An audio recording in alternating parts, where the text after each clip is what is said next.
क्या आपने कभी सोचा है कि पैसे की इस जटिल दुनिया में असली खिलाड़ी कौन है? क्या आपने कभी महसूस किया है कि पैसा सिर्फ एक जरिया नहीं, बल्कि एक माइंडसेट है? एक ऐसा गेम जो हर कोई खेल रहा है, लेकिन बहुत कम लोग जीत रहे हैं। नमस्ते दोस्तों, बुक एफएम पर आप सभी का स्वागत है।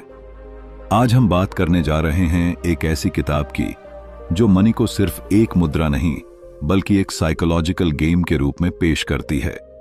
हम बात कर रहे हैं द मनी गेम की। ये किताब सिर्फ फाइनेंस या इन्वेस्टमेंट के बारे में नहीं है। ये इंसानी सोच, लालच, डर और उम्मीदों के उस खेल की बात करती है जो स्टॉक मार्केट से लेकर हमारी रोजमर्रा की जिंदगी तक फैला हुआ है। ये किताब बताती है कि पैसा कमाने के लिए आपको केवल नंबर्स, चार्ट्स या टेक्निकल स्किल्स की जरूरत नहीं, बल्कि एक ठोस माइंडसेट की जरूरत है। और वो माइंडसेट कैसे तैयार किया जाए, यही है इस किताब की सबसे बड़ी ताकत। हम अक्सर सोचते हैं कि अमीर बनने के लिए किसी जादू की जरूरत है या फिर किस्मत चाहिए, लेकिन जॉर्ज गुडमन हमें एक नई दिशा में सोचने के लिए प्रेरित करते हैं। वो कहते हैं कि पैसा एक गेम है और इस गेम में इमोशंस का सबसे बड़ा रोल है। डर जब हावी होता है, हम बेच देते हैं। लालच जब आंखों पर पर्दा डाल देता है, हम बिना सोचे समझे खरीद लेते हैं। और यही है इस गेम की असल चाल। इस वीडियो में हम जानेंगे कि कैसे ये किताब हमें सिखाती है अपने इमोशंस को कंट्रोल करके लॉजिक और समझदारी से पैसे का खेल जीतना। हम बात करेंगे उन कहानियों की जो इस किताब में हैं, रियल वर्ल्ड इन्वेस्टर्स की, उनके फैसलों की, उनके फेल्योर और सक्सेस की। ये वीडियो आपको न सिर्फ पैसा कमाने की एक अलग सोच देगा, बल्कि आपको खुद को समझने में भी मदद करेगा। क्योंकि इस किताब की सबसे खास बात यही है, it's not about money, it's about you. ये किताब बताती है कि आप अपने माइंडसेट को कितना समझते हैं, आप डर से कैसे निपटते हैं और आप अपने फैसलों की जिम्मेदारी कितनी ईमानदारी से लेते हैं। तो अगर आप एक ऐसे सफर पर निकलना चाहते हैं जहां पैसा सिर्फ लक्ष्य नहीं, बल्कि एक परिणाम हो आपकी सोच, समझ और धैर्य का, तो ये वीडियो आपके लिए है। यहां हम सिर्फ किताब की बात नहीं करेंगे, हम उस माइंडसेट की बात करेंगे जो विनर्स बनाता है। वीडियो को अंत तक जरूर देखिएगा। चैप्टर 1, गुरु ने गेम क्यों कहा।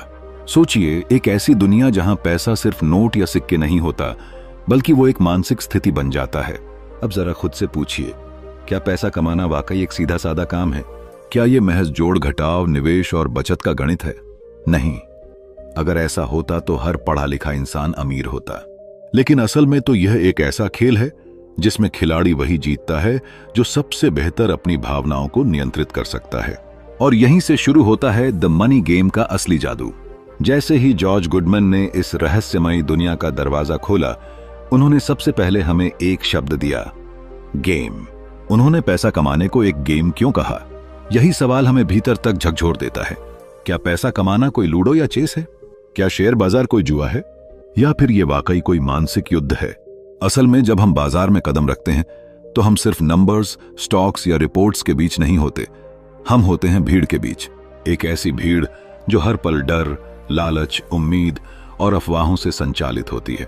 और इस भीड़ के बीच खड़ा इंसान खुद को एक खिलाड़ी समझता है, लेकिन असल में वह खुद खेल बन चुका होता है। एक छोटी सी कहानी सोचिए। एक आम इंसान, जिसे हम मिस्टर शर्मा कह सकते हैं, अपनी मेहनत की कमाई से कुछ शेयर खरीदता है। टीवी पर देखा कि बाजार चढ़ रहा है। दोस्तों ने कहा कि अभी मत बेचो, और दिल कहता है कि इससे दोगुना कमाए बिना न निकलना। अगले दिन बाजार गिरता है। वो घबरा जाता है, बेचता नहीं क्योंकि अब तो घाटा हो रहा है। फिर और गिरता है, और वो तब बेचता है जब बाकी सब भी बेच चुके होते हैं। ये कहानी केवल मिस्टर शर्मा की नहीं है, ये हम सबकी कहानी है। यही है द मनी गेम, जहां दिमाग से नहीं दिल से खेला जाता है, और अक्सर दिल हार जाता है। जॉर्ज गुडमन हमें यह समझाने की कोशिश करते हैं कि जो लोग इस गेम को गेम की तरह समझते हैं, वे इसे गंभीरता से नहीं लेते, बल्कि होशियारी से खेलते हैं। जैसे एक खिलाड़ी खेलते समय पूरी तरह फोकस करता है, लेकिन भीतर से हल्का होता है, जीत की कोशिश करता है, लेकिन हार से डरता नहीं। वैसे ही पैसा कमाने वालों को भी खेल की समझ होनी चाहिए, लेकिन उसमें डूब नहीं जाना चाहिए। है यहां कोई अल्टीमेट रूल बुक नहीं है, कोई गारंटी नहीं कि कौन सा स्टॉक कल चढ़ेगा या कौन सा निवेश आपको करोड़पति बना देगा। लेकिन एक चीज तय है, अगर आपने अपने माइंड को समझ लिया, अपने इमोशंस को पढ़ लिया और अपनी सोच को दूसरे की भीड़ से अलग कर लिया, तो आप इस खेल के असली खिलाड़ी बन सकते हैं। इस गेम में आंकड़े, रिपोर्ट्स और न्यूज से ज्यादा अहमियत है एटीट्यूड की। ज्यादा मायने रखती है साइकोलॉजी आपकी और बाकी सभी निवेशकों की। और सबसे जरूरी चीज है आपकी सेल्फ अवेयरनेस। पैसे की इस दुनिया में वही इंसान टिकता है जो खुद को जानता है, जो जानता है कि कब उसका डर उसे बेवकूफ बना रहा है और कब उसका लालच उसे गिराने वाला है, जो जानता है कि बाजार में शांति से खड़े रहना कभी कभी सबसे बड़ा गेम प्ले होता है। तो जब जॉर्ज गुडमैन कहते हैं कि दिस इज अ गेम, तो वो हमें डराने के लिए नहीं बल्कि जगाने के लिए कहते हैं। ये हमें याद दिलाता है कि पैसा कमाने की दौड़ में जीतने के लिए खिलाड़ी बनो, लेकिन गेम मत बनो। क्योंकि जब तक आप इस खेल को केवल पैसा कमाने का जरिया मानते रहेंगे, तब तक आप उसमें उलझे रहेंगे। लेकिन जिस दिन आपने इसे एक गेम की तरह समझा, उसी दिन आप खेलने लगेंगे और जीतने की शुरुआत होगी। और दोस्तों, यही शुरुआत है उस सफर की जहां पैसा आपके पीछे दौड़ेगा, न कि आप उसके पीछे। चैप्टर 2, मिस्टर जॉनसन की पढ़ने की सूची। पैसे की दुनिया में जितनी कठिनाइयां हैं, उतने ही रहस्य भी हैं। अगर आपको लगता है कि निवेशक या वित्तीय विशेषज्ञ वही लोग होते हैं जो सिर्फ कागजों पर रुझान और आंकड़े देखते हैं, तो आप बिल्कुल गलत हैं। असल में सफलता का कोई जादू नहीं होता, बल्कि सफलता का रास्ता उन विचारों और मानसिकता से जुड़ा है जो एक निवेशक के मन में होते हैं। ऐसे ही एक दिलचस्प और विचारशील इंसान थे मिस्टर जॉनसन, जिनका नाम लिया गया है इस किताब में, और जिन्होंने अपनी पढ़ाई के दौरान न जाने कितने विचारों को अपने भीतर समेट लिया था। मिस्टर जॉनसन एक बहुत ही साधारण और वास्तविक इंसान थे, लेकिन उनका मानसिकता का ढंग कुछ खास था। वे एक अलग प्रकार के निवेशक थे जो बाजार के उतार चढ़ाव को अपनी व्यक्तिगत यात्रा मानते थे। उन्होंने कभी भी बाजार को एक सीधा साधा साधन नहीं माना। उनके लिए निवेश करना सिर्फ पैसे के बारे में नहीं था, बल्कि यह एक जटिल, जोखिम से भरी और प्रेरणादायक यात्रा थी। वे इस यात्रा को खुद पर भरोसा रखते हुए अपनाते थे। जब बात उनके द्वारा पढ़ी गई किताबों की होती है, तो यह हमें बहुत कुछ सिखाती है। मिस्टर जॉनसन के पास न केवल वित्तीय किताबें थीं, बल्कि वे ऐसे साहित्य भी पढ़ते थे जो उनके दृष्टिकोण को व्यापक बना सके।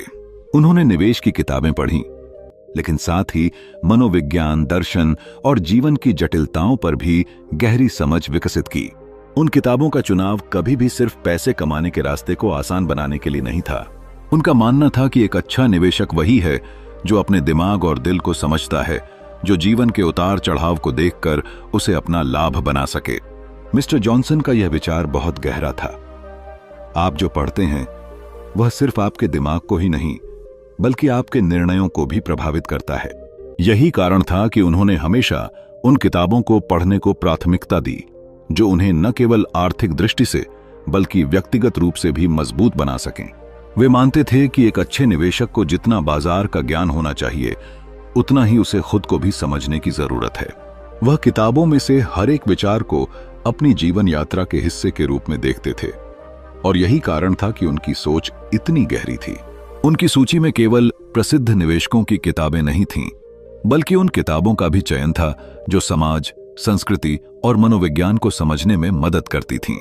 यह दिखाता था कि बाजार सिर्फ पैसे की जगह नहीं है, बल्कि यह इंसानी मनोवृत्तियों और सामाजिक संबंधों का भी प्रतिच्छेदन करता है। मिस्टर जॉनसन का मानना था कि पैसा केवल तभी समझ में आता है जब आप समझते हैं कि इंसान क्या चाहता है और क्यों चाहता है। यही कारण था कि उन्होंने किसी भी किताब को सिर्फ वित्तीय दृष्टिकोण से नहीं, बल्कि जीवन के अन्य पहलुओं से भी देखा। यह कहानी हमें यह सिखाती है कि हर सफल निवेशक के पीछे सिर्फ कड़ी मेहनत और आंकड़े नहीं होते, बल्कि वह व्यक्ति कितना गहरी सोचता है, यह भी उतना ही मायने रखता है। मिस्टर जॉनसन की पढ़ाई की सूची हमें यह सिखाती है कि हमें अपनी सोच को एक सामान्य दिशा से बाहर जाकर देखना चाहिए। हमें न केवल अपनी जिंदगी को, बल्कि वित्तीय निर्णयों को भी एक गहरे दृष्टिकोण से समझना चाहिए, ताकि हम उन निर्णयों से जुड़ी भावनाओं, चिंताओं और डर को पहचान सकें। यह कहानी सिर्फ एक व्यक्ति के बारे में नहीं है, बल्कि यह उस सोच और दृष्टिकोण के बारे में है जो हमें जीवन और पैसे को देखने का एक नया तरीका देती है। मिस्टर जॉनसन ने हमें यह बताया कि निवेश सिर्फ पैसे का खेल नहीं है, बल्कि यह उस मानव मन का खेल है जो हर कदम पर सोचता है और कभी-कभी डर और लालच के बीच एक रास्ता निकालता है। चैप्टर 3। क्या बाजार वास्तव में एक भीड़ है? पैसा एक रहस्यमय खेल है और इस खेल में शामिल होने वाले लोग अक्सर यही मानते हैं कि बाजार सिर्फ एक संख्या, एक ग्राफ और कुछ आंकड़ों का खेल है। लेकिन क्या बाजार सचमुच सिर्फ संख्याओं का खेल है या इसमें कोई गहरी मानसिकता और भीड़ की मानसिकता भी छिपी हुई है? यह सवाल किसी के लिए भी उतना ही दिलचस्प है जितना कि जवाब देने में जटिल। एक समय था जब लोग मानते थे कि बाजार की हर चाल के पीछे कोई लॉजिक और गणना होती है, लेकिन सच्चाई कुछ और है। अगर आप एक आम निवेशक हैं तो क्या आप कभी सोचते हैं कि बाजार में हर दिन उतार चढ़ाव क्यों होते हैं? क्या ये सिर्फ आंकड़ों की वजह से होते हैं या फिर इसमें इंसानी मनोविज्ञान का भी बड़ा हाथ होता है? बाजार में हर दिन एक नई कहानी होती है, एक नई भीड़ होती है जो एक साथ इकट्ठी हो जाती है और फिर अपना फैसला करने लगती है। यह भीड़ सिर्फ एक समूह नहीं बल्कि एक मासिक मानसिकता का प्रतीक है, जहां हर किसी का लक्ष्य पैसा कमाना होता है, लेकिन यह नहीं समझ पाते कि उनका पैसा कहां जा रहा है। यह कहानी एक छोटे निवेशक की हो सकती है जिसने अपने जीवन की पहली बड़ी निवेश राशि लगाई। पहले तो उसे लगा कि वह सही कर रहा है, लेकिन जैसे जैसे समय बीतता गया वह महसूस करने लगा कि कुछ गलत हो रहा है, कभी ऊंचा तो कभी नीचा। और फिर एक दिन जब वह पूरी तरह से बाजार की भीड़ का हिस्सा बन जाता है तो वह समझ पाता है कि क्या चल रहा है। वह समझता है कि यह सिर्फ उसका पैसा नहीं है जो चला गया, बल्कि यह उस मानसिकता का हिस्सा था जिसे बाजार ने तैयार किया था। मनोविज्ञान के खेल में भीड़ का अपना एक बहुत बड़ा योगदान होता है। जब कोई बड़ी कंपनी या निवेशक किसी स्टॉक को खरीदता है तो बाकी लोग भी उस स्टॉक के पीछे भागने लगते हैं। वे सब बाजार की भीड़ का हिस्सा बन जाते हैं।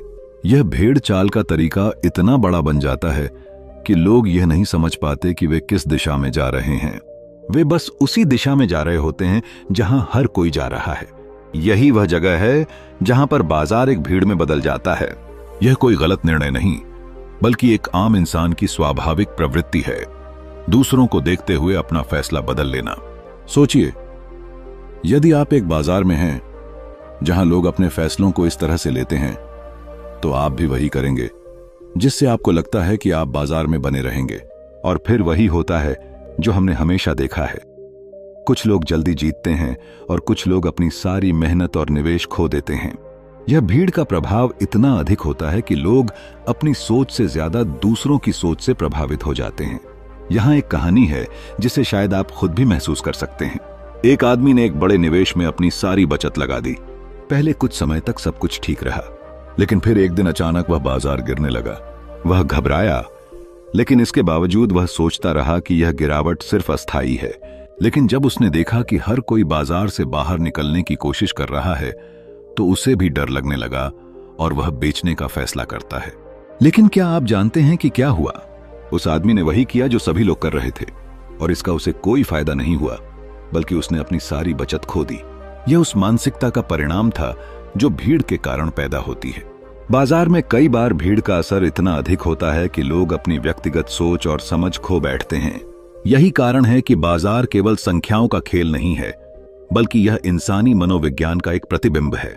जब आप इस भीड़ का हिस्सा बनते हैं तो यह जरूरी नहीं कि आप हमेशा सही निर्णय लें। यही वो समय होता है जब समझ और धैर्य की अहमियत बढ़ जाती है। इसलिए बाजार को सिर्फ एक भीड़ के रूप में देखना गलत होगा। इसके भीतर एक गहरी समझ और मानसिकता छिपी हुई है जिसे हमें पहचानने की आवश्यकता है। यह कोई संयोग नहीं है कि बड़े निवेशक और विशेषज्ञ वही लोग हैं जो बाजार की इस मानसिकता को समझ पाते हैं। वे वही करते हैं जो बहुमत नहीं करता और यही उन्हें दूसरों से अलग करता है। अंत में जब आप बाजार में कदम रखते हैं तो याद रखें कि आप सिर्फ पैसे के लिए नहीं बल्कि अपने फैसलों और मानसिकता के लिए भी जिम्मेदार हैं। अगर आप अपने भीतर उस समझ और धैर्य को विकसित कर सकते हैं तो आप उस भीड़ का हिस्सा नहीं बनेंगे बल्कि उसे एक नई दिशा दिखाएंगे। चैप्टर 4, पेशेवर और उनके विरोधी। बाजार को लेकर हमारे मन में एक आम धारणा होती है कि यह एक सुव्यवस्थित, बुद्धिमानों से भरी हुई जगह है जहां हर कदम सोच समझकर उठाया जाता है, हर फैसला डेटा और लॉजिक पर आधारित होता है। लेकिन अगर हम थोड़ा रुककर ध्यान से देखें तो पता चलता है कि यह जगह अक्लमंदों की कम और भीड़ की मानसिकता से चलने वालों की ज्यादा है। जॉर्ज गुडमन ने इस सच्चाई को बड़ी ईमानदारी और चुटीले अंदाज में उजागर किया और शायद इसीलिए यह हिस्सा इतना गहराई से छूता है। अब जरा कल्पना कीजिए, एक शहर के चौक में सैकड़ों लोग खड़े हैं। कोई चिल्ला रहा है, कोई दौड़ रहा है, किसी की आंखों में डर है, किसी की आंखों में लालच। अचानक किसी एक ने दौड़ना शुरू किया और कुछ ही सेकंड्स में बाकी सभी लोग भी उसी दिशा में भागने लगते हैं, बिना जाने कि वहां हो क्या रहा है। बस भीड़ का हिस्सा बन जाना, क्योंकि सभी तो यही कर रहे हैं। यही होता है जब हम स्टॉक मार्केट की बात करते हैं। नाम भले ही मार्केट हो, लेकिन असल में ये एक साइकोलॉजिकल बैटलफील्ड है, जहां हर कदम इंसानी भावना से जुड़ा होता है। लालच, FOMO, fear of missing out, उम्मीद, अफवाह, ये सारे फैक्टर्स एक साथ मिलकर उसे भीड़ में बदल देते हैं। जॉर्ज गुडमन इस सोच को एक दर्पण की तरह हमारे सामने रखते हैं। वह कहते हैं कि जब हम बाजार में निवेश करते हैं तो हम अक्सर सोचते हैं कि हम यूनिक हैं, हम लॉजिक से सोच रहे हैं, हमारी स्ट्रैटेजी सबसे अलग है। लेकिन हकीकत यह है कि हम भी उसी भीड़ का हिस्सा बन जाते हैं, जिसकी हरकतें बिना दिशा के होती हैं। एक रूमर फैला और हमने शेयर बेच दिए। किसी ने कहा कि फलाना स्टॉक अगले हफ्ते डबल हो जाएगा और हमने खरीद लिया, बिना यह सोचे कि इसके पीछे कोई ठोस वजह है भी या नहीं। यह गेम इमोशनल होता है, और सबसे बड़ा खिलाड़ी वो नहीं जो सबसे ज्यादा पढ़ा लिखा है, बल्कि वो होता है जो भीड़ की आवाज से खुद को अलग रख सके। यह भीड़ न केवल हमारे डिसीजंस को इन्फ्लुएंस करती है, बल्कि हमारी आइडेंटिटी को भी डगमगा देती है। हम खुद पर भरोसा करना छोड़ देते हैं और उस शोर में खो जाते हैं जो हर स्क्रीन पर, हर टीवी चैनल पर और हर सोशल मीडिया पोस्ट में गूंजता है। यहां एक दिलचस्प कहानी याद आती है। एक बार एक निवेशक ने जबरदस्त रिसर्च के बाद एक स्टॉक खरीदा। शुरू में नुकसान हुआ और लोग हंसने लगे। उसके दोस्तों ने कहा, देखा, तुमसे ना हो पाएगा। वो घबरा गया, बेच दिया। कुछ हफ्तों बाद वही स्टॉक आसमान पर पहुंच गया। क्यों?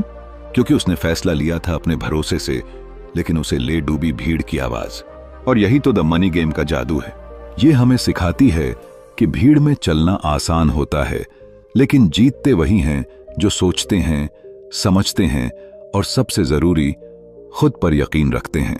दोस्तों, बाजार सिर्फ नंबरों का खेल नहीं है, यह इंसानी मन का आईना है। और जब तक हम उस आईने में खुद को नहीं देखेंगे, हम भी उस भीड़ का हिस्सा बनते रहेंगे जो दौड़ तो रही है, मगर कहां, इसका जवाब किसी के पास नहीं। तो अगली बार जब आप किसी ट्रेंड के पीछे भागें, जरा रुकिए, सोचिए, कहीं आप भी उसी भीड़ का हिस्सा तो नहीं बन रहे। चैप्टर 5, प्रदर्शन का पंथ। कभी आपने महसूस किया है कि आज के दौर में हम हर चीज का आंकलन सिर्फ उसके परफॉर्मेंस से करते हैं, जैसे जिंदगी एक रेस बन गई हो जिसमें हमें लगातार दूसरों से आगे निकलना है। और अगर आप इस रेस में थोड़ा भी पीछे रह गए तो आप खुद को ही कमतर समझने लगते हैं। जॉर्ज गुडमन की लिखी द मनी गेम में जब बात होती है प्रदर्शन के पंथ की, तो वो हमें सीधे उस दुनिया में ले जाते हैं जहां निवेश एक धार्मिक कर्मकांड बन चुका है, जहां हर हफ्ते, हर महीने, हर क्वार्टर हम एक निवेशक या फंड मैनेजर को सिर्फ इस आधार पर आंकते हैं कि उसने कितने प्रतिशत रिटर्न दिया। उसके फैसले का आधार चाहे तर्क हो या दूरदर्शिता, अगर ग्राफ नीचे गया तो मान लिया जाता है कि उसने गलत किया, और अगर ऊपर गया तो वो तुरंत मार्केट जीनियस कहलाने लगता है। जरा सोचिए, क्या यह तरीका सही है?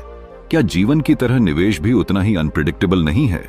लेकिन फिर भी हम लगातार इसी कल्ट ऑफ परफॉर्मेंस के पीछे भागते रहते हैं, जैसे किसी धार्मिक विश्वास की तरह जहां आउट परफॉर्म करना ही परम सत्य बन चुका है। गुडमैन एक दिलचस्प कहानी बताते हैं, एक फंड मैनेजर की जो पिछले 3 सालों से लगातार शानदार रिटर्न दे रहा था। लोग उसे भगवान की तरह देखने लगे थे, हर अखबार उसकी तारीफों से भरा था। लेकिन चौथे साल की शुरुआत में ही मार्केट में एक हल्का सा झटका आया और उस मैनेजर का पोर्टफोलियो गिरने लगा। अचानक वो लोग जो उसे पूज रहे थे, उन्हीं ने उसे शक की निगाह से देखना शुरू कर दिया। ये वही लोग थे जो उसकी सफलता के पीछे आंख मूंद कर चल रहे थे, अब उसे ओवररेटेड कहने लगे। और यही है इस पंथ की सबसे बड़ी त्रासदी। इसमें कोई स्थायी मान्यता नहीं होती। जब तक तुम ऊपर हो, लोग तुम्हें पूजेंगे, लेकिन जैसे ही तुम्हारी ग्राफ थोड़ी नीचे गई, तुम एवरेज करार दिए जाओगे। और इस पूरे खेल में सबसे ज्यादा दबाव उस निवेशक पर होता है। वो खुद को साबित करने की होड़ में अपनी रणनीति भूल जाता है, अपने नजरिए को तिलांजलि दे देता है, और सिर्फ इस डर से कि कहीं वो अंडर परफॉर्म न कर जाए, शॉर्ट टर्म की चालों में उलझ जाता है। सोचिए, क्या आप कभी शांत दिमाग से कोई निर्णय ले पाएंगे? जब पूरी दुनिया आपकी हर हरकत को स्कोरबोर्ड की तरह जज कर रही हो। जॉर्ज गुडमन इसी भ्रम को तोड़ने की कोशिश करते हैं। वो दिखाते हैं कि कैसे यह प्रदर्शन का पंथ धीरे धीरे एक ऐसा मानसिक जाल बन चुका है जिसमें हर कोई फंसा हुआ है। निवेशक, आम आदमी, फंड मैनेजर, यहां तक कि मीडिया भी। हर कोई सिर्फ नंबर चाहता है, ग्राफ की सीधी चढ़ाई देखना चाहता है। लेकिन असली समझ तो उस व्यक्ति में होती है जो गिरते ग्राफ के पीछे के कारणों को समझे और उसमें भी आगे की संभावना देख सके। पैसा कमाना एक कौशल है, लेकिन उसे संभालना और सही समय पर सही निर्णय लेना एक मनोविज्ञान है। और यह मनोविज्ञान कभी किसी क्वार्टरली परफॉर्मेंस रिपोर्ट में नहीं दिखता। इसलिए जरूरी है कि हम खुद को इस पंथ से थोड़ा बाहर निकालें। सवाल करें, क्या हम किसी का आकलन सिर्फ उसके रिटर्न से करेंगे, या हम उसकी सोच, उसकी दूरदृष्टि और उसके अनुभव को भी महत्व देंगे? क्योंकि बाजार सिर्फ नंबरों से नहीं चलता, वो चलता है इंसानों की उम्मीदों, उनके डर और उनके भरोसे से। और इन सभी को समझे बिना कोई भी निवेश सिर्फ एक खेल बनकर रह जाता है, जहां जीतने वाला वो नहीं होता जो सबसे तेज दौड़ता है, बल्कि वो होता है जो सबसे लंबे समय तक टिके रहने की कला जानती जाता नहीं है। और शायद यही द रियल गेम है, पैसा कमाने का नहीं, बल्कि खुद को समझने और स्थिर रखने का। Chapter 6, systems. पैसे की दुनिया में हर कोई किसी न किसी सिस्टम के पीछे भाग रहा है। कोई कहता है, यह फार्मूला अपनाओ, हर साल 20% रिटर्न मिलेगा। कोई बोलता है, ये चार्ट देखो, बस उसी हिसाब से ट्रेड करो। और कुछ लोग तो ऐसे भी हैं जो मानते हैं कि बाजार को हरा देना सिर्फ एक सिस्टम का खेल है। लेकिन सोचिए, अगर वाकई ऐसा कोई सिस्टम होता जो हर बार जीत दिला सकता, तो क्या कोई और काम करता? क्या हम सब अरबपति नहीं होते? जॉर्ज गुडमन की किताब द मनी गेम हमें एक ऐसी सच्चाई से रूबरू कराती है जो बाहर से बड़ी आकर्षक दिखती है, लेकिन भीतर से उतनी ही खोखली होती है। सिस्टम्स की अंधभक्ति। इंसान को सुरक्षा चाहिए होती है, एक भरोसा कि अगर वो कुछ नियमों को फॉलो करेगा तो नतीजा भी उसी के हिसाब से मिलेगा, और यही जरूरत उसे सिस्टम्स की ओर खींचती है। लेकिन बाजार वो इंसानों की बनाई हुई कोई साधारण मशीन नहीं है। वो लाखों करोड़ों भावनाओं, उम्मीदों और डर का एक विशाल समुद्र है, जिसकी लहरें कब किस दिशा में मुड़ जाएं, कोई नहीं जानता। गुडमैन हमें दिखाते हैं कि कैसे कुछ लोग ऐसे सिस्टम्स के पीछे भागते भागते अपनी सोच को खो देते हैं। वो बस नियम फॉलो करते हैं, चार्ट्स पढ़ते हैं, इंडिकेटर्स पर भरोसा करते हैं, और जब नुकसान होता है तो या तो सिस्टम को दोष देते हैं या खुद को। यहां एक कहानी आती है। एक इन्वेस्टर था, बेहद होशियार, हाईली एजुकेटेड, हर किताब पढ़ रखी थी। उसने एक परफेक्ट सिस्टम तैयार किया, बैक टेस्ट किया और निवेश करना शुरू किया। शुरुआत में उसे कुछ मुनाफा हुआ, लेकिन जैसे ही बाजार ने करवट बदली, सिस्टम ने धोखा दे दिया। लेकिन वो मानने को तैयार नहीं था कि गलती सिस्टम में नहीं, उसकी सोच में है। उसने और पूंजी लगाई, फिर से वही नियम, वही ब्लाइंड फेथ, और अंत में सब कुछ खो बैठा। असल में सिस्टम्स हमारी उम्मीदों का सहारा बन जाते हैं, एक कंफर्ट जोन, जहां हम यह मान लेते हैं कि अगर हम फॉर्मूला फॉलो करेंगे तो रिस्क खत्म हो जाएगा। लेकिन पैसा कमाने का कोई शॉर्टकट नहीं होता। गुडमन बताते हैं कि बाजार एक ह्यूमन गेम है। यहां रूल्स बदलते रहते हैं, यहां इमोशंस हावी होते हैं, और यहां पर कोई अल्टीमेट जीतने वाला टूल नहीं होता। कई बार हम अपने डिसीजंस को जस्टिफाई करने के लिए सिस्टम्स की ओट में छिपते हैं। हम डरते हैं कि अगर अपनी समझ से फैसला लेंगे और वो गलत निकला तो खुद से सवाल कैसे करेंगे। इसलिए हम कहते हैं सिस्टम ने ऐसा सिग्नल दिया या रूल यही था ताकि गलती हमारी न लगे। लेकिन सच यही है, बाजार में जीतने के लिए केवल किसी सिस्टम की जरूरत नहीं होती, बल्कि अपनी समझ, धैर्य और अनुभव की जरूरत होती है। द मनी गेम हमें यह एहसास कराता है कि जब तक हम बाजार को एक साइंस समझते रहेंगे, हम हारते रहेंगे। लेकिन जब हम इसे एक आर्ट, एक भावना और इंसानी स्वभाव के रिफ्लेक्शन के रूप में देखना शुरू करेंगे, तभी हम इसमें कुछ समझ पाएंगे, सीख पाएंगे और शायद थोड़ा बहुत जीत भी पाएंगे।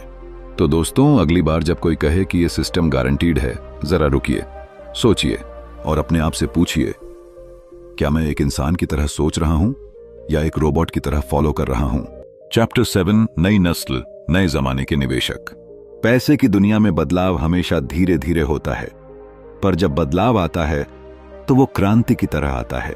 वो पुराने तौर तरीकों को ध्वस्त कर देता है, पुराने खिलाड़ियों की जगह नए चेहरे ले लेते हैं। और यही वो दौर था जब निवेश की दुनिया में नई नस्ल की एंट्री हुई। एक ऐसी पीढ़ी जो न तो वॉल स्ट्रीट की पारंपरिक सोच से बंधी थी और न ही उन्होंने डर को अपनी रणनीति बनने दिया। उनके लिए पैसा कमाना केवल एक जरूरत नहीं, बल्कि एक कला थी, एक गेम था जिसमें रिस्क लेना एक जुनून जैसा था। ये वो दौर था जब अमेरिकी बाजार तेजी से बदल रहा था। नई टेक्नोलॉजी, नए बिजनेस मॉडल और एक अलग ही किस्म का आत्मविश्वास। पुराने निवेशक अब भी कंपनी के balance sheet, profit and loss और लॉन्ग टर्म वैल्यू पर ध्यान देते थे, लेकिन नई नस्ल के लोग अलग सोचते थे। उनके लिए यह सब सिर्फ शोर था। वो तेजी से फैसले लेते थे, तेजी से पैसा लगाते थे और उतनी ही तेजी से बाहर भी निकल जाते थे। उनका विश्वास था कि जो दिखता है वही बिकता है और इस दुनिया में परसेप्शन ही रियलिटी है। चार्ली नाम का एक युवा निवेशक था जिसे जॉर्ज गुडमन ने बेहद दिलचस्प तरीके से दर्शाया। चार्ली कॉलेज से निकला था, पर उसके पास ट्रेडिशनल फाइनेंशियल बैकग्राउंड नहीं था। फिर भी वो बाजार को ऐसे समझता था जैसे कोई खिलाड़ी मैदान को पढ़ता है। उसे न तो बैलेंस शीट में दिलचस्पी थी, न ही पुराने कंपनियों की हिस्ट्री में। उसका फोकस था मोमेंटम पर। जहां हलचल है वहीं पैसा है। वो चार्ट्स देखता, ट्रेंड्स पकड़ता और भीड़ की साइकोलॉजी को डिकोड करता।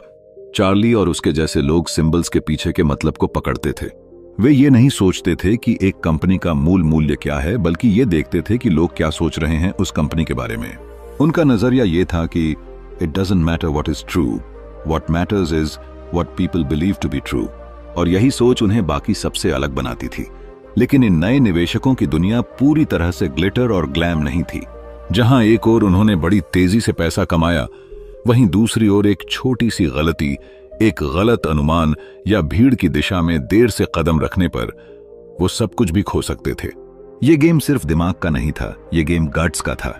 यह एक ऐसी दुनिया थी जहां डरने की कोई जगह नहीं थी, और अगर था भी तो उसे छुपाना ही जीत की पहली शर्त थी। जॉर्ज गुडमन ने इस पूरे बदलाव को एक सामाजिक परिवर्तन की तरह देखा। यह सिर्फ नई तकनीक का मामला नहीं था, यह एक नई सोच थी, एक नई दृष्टि जिसमें इंसान की साइकोलॉजी को बाजार के ऊपर रख दिया गया। पुरानी पीढ़ी इसे पागलपन कहती थी, लेकिन नई नस्ल इसे अपॉर्चुनिटी मानती थी। यह अध्याय हमें एक आईना दिखाता है कि कैसे समय बदलता है और कैसे निवेश का गेम भी। आज भी जब हम क्रिप्टो करेंसी, एनएफटी और मीम स्टॉक्स जैसी चीजों की बातें करते हैं, तो कहीं ना कहीं चार्ली जैसे लोग ही हमें फिर से दिखाई देते हैं। अलग सोच, तेज फैसले और भीड़ से अलग चलने का साहस। यह कहानी सिर्फ शेयर बाजार की नहीं, इंसानी सोच और बदलाव की है। यह हमें सिखाती है कि बदलाव को अपनाने वाला ही असली खिलाड़ी होता है। और जब पैसा एक गेम बन जाए तो खेल जीतने के लिए माइंडसेट सबसे बड़ा हथियार है। चैप्टर 8, पहचान और चिंता।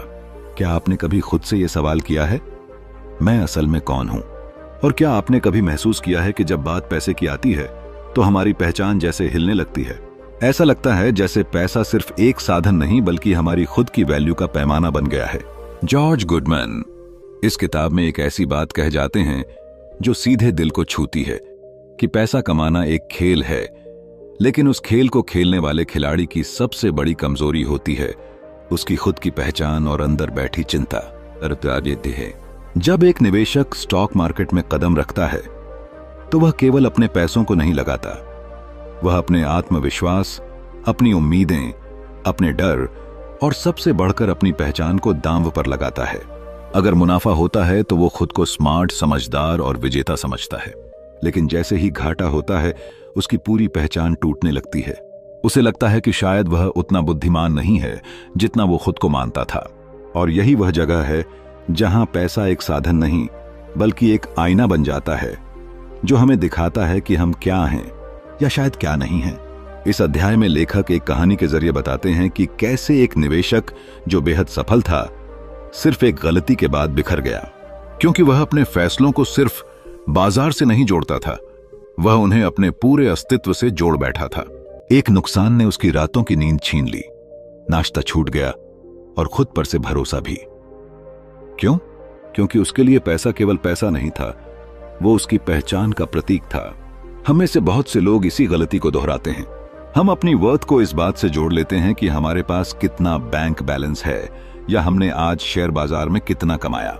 हम भूल जाते हैं कि जो चीज हमें सच में मजबूत बनाती है वो हमारा माइंडसेट, हमारी शांति और हमारी स्थिरता है, न कि एक नंबर जो ऊपर नीचे हो रहा है।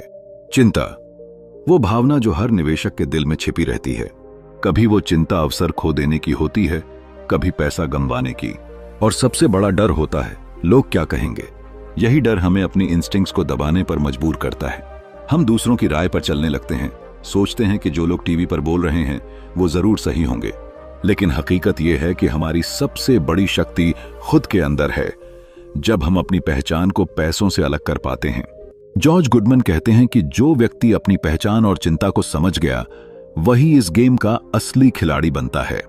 क्योंकि जब आप यह जान जाते हैं कि पैसा सिर्फ एक टूल है और आपकी वैल्यू उससे कहीं ऊपर है, तभी आप असली स्वतंत्रता महसूस करते हैं। तब आप डर से नहीं, समझदारी से निर्णय लेते हैं। तब आप दूसरों की नजरों में नहीं, अपनी आंखों में खुद को देखने लगते हैं। तो दोस्तों, अगर आप इस मनी गेम को जीतना चाहते हैं तो सबसे पहले इस सवाल का जवाब ढूंढिए, क्या मैं पैसा कमा रहा हूं या खुद को साबित करने की कोशिश कर रहा हूं? क्योंकि जब तक ये फर्क नहीं समझेंगे तब तक पैसा आपका नौकर नहीं, आपका मालिक बना रहेगा। चैप्टर 9, पैसा कहां है? जब हम पैसा कहां है ये सवाल खुद से पूछते हैं तो जवाब अक्सर कहीं बाहर खोजते हैं, शेयर बाजार में, प्रॉपर्टी में, सोने में या किसी और स्कीम में। लेकिन सच्चाई यह है कि पैसा वहां नहीं होता जहां भीड़ जा रही होती है, बल्कि वहां होता है जहां नजरिया अलग होता है। और यही बात जॉर्ज गुडमन इस हिस्से में बेहद खूबसूरती से दिखाते हैं। सोचिए, एक बड़ा सा हॉल है जिसमें हजारों लोग खड़े हैं, सब एक ही तरफ भाग रहे हैं। कोई शेयर खरीद रहा है, कोई बेच रहा है, कोई टिप्स दे रहा है, और उसी भीड़ के शोर के बीच एक इंसान चुपचाप खड़ा है, शांत, स्थिर। वो किसी भी टिप्स के पीछे नहीं भागता, वो बाजार की उथल पुथल से प्रभावित नहीं होता। उसके चेहरे पर एक अजीब सी समझदारी है, जैसे उसे कुछ ऐसा दिख रहा है जो बाकी किसी को नहीं दिख रहा। वो इंसान जानता है कि पैसा वहीं है जहां भीड़ नहीं है। द मनी गेम हमें यही सिखाने की कोशिश करता है कि पैसा कभी सतह पर नहीं होता, वो हमेशा उस गहराई में छिपा होता है जहां देखने की हिम्मत बहुत कम लोग करते हैं। ये गेम सिर्फ अक्ल का नहीं, नजरिए का भी है। हम जब निवेश की बात करते हैं तो अक्सर हमारी पहली सोच होती है कहां सबसे ज्यादा रिटर्न मिलेगा। लेकिन जो असली खिलाड़ी होते हैं वो पूछते हैं कहां सबसे कम भीड़ है, क्योंकि जहां भीड़ है वहां भ्रम है, और जहां भ्रम है वहां स्थायित्व नहीं होता। इस दुनिया में पैसा कमाना उतना मुश्किल नहीं जितना लोग सोचते हैं। मुश्किल यह है कि आप अपने डर और लालच पर काबू पा सकें।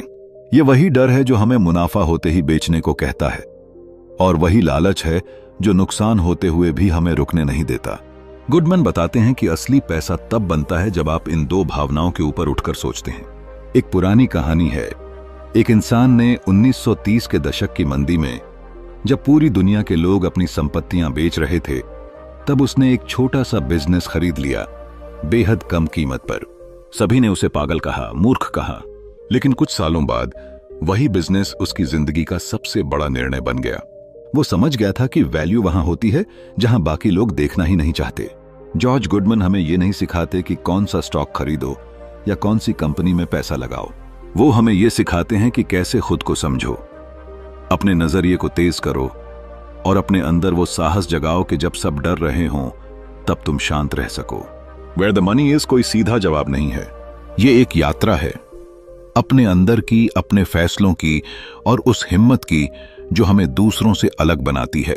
जब आप ये समझ जाते हो कि पैसा बाहर नहीं, आपके नजरिए में है, तब आप असली जीत की शुरुआत करते हो। तो अगर आप भी पैसा कमाने के पीछे नहीं, उसे समझने के पीछे भागना चाहते हैं, तो इस सोच को अपनाइए, क्योंकि पैसा वहीं है जहां लोग देखने की हिम्मत नहीं करते। चैप्टर 10, यह क्या है? क्या आपने कभी किसी को देखा है जो पैसा ऐसे बनाता है जैसे जादू कर रहा हो, जैसे उसके पास कोई रहस्य है जो उसे सब पर भारी बना देता है?